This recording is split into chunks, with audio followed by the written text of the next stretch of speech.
how to clear cache with missing Wipe Cache Partition from Samsung recovery menu.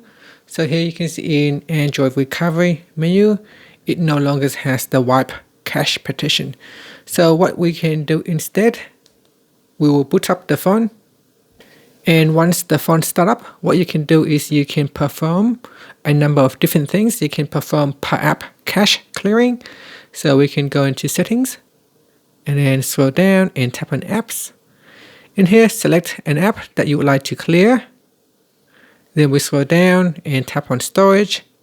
And then in storage, you can clear cache. So at the moment, it has nothing with that particular one because we have just restarted the phone. So I try to use a different app, see if I can clear it.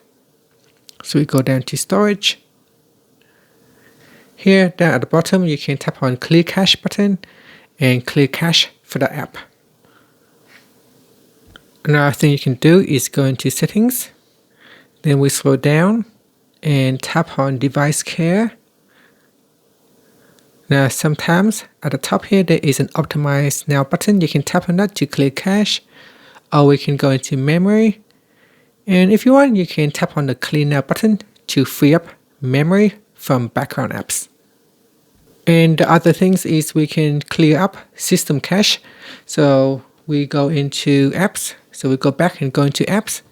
Then we tap on the more button here and we try to show system apps. So I'll tap on that.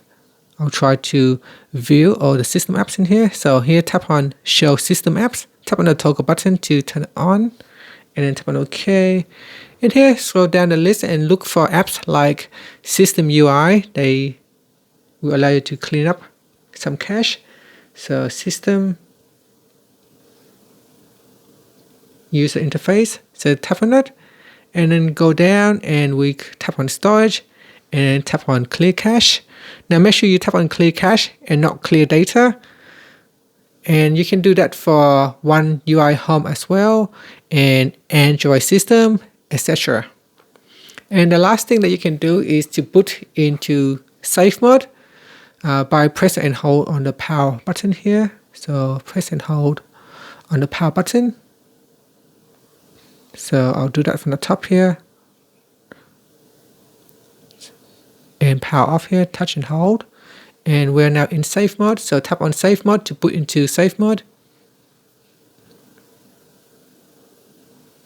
Once you're in safe mode, it can help clear stuck temporary files. Now, there is no safe recovery-based wipe cache anymore on the Galaxy S26 or any of your Android Samsung phone that have updated to the latest Samsung software.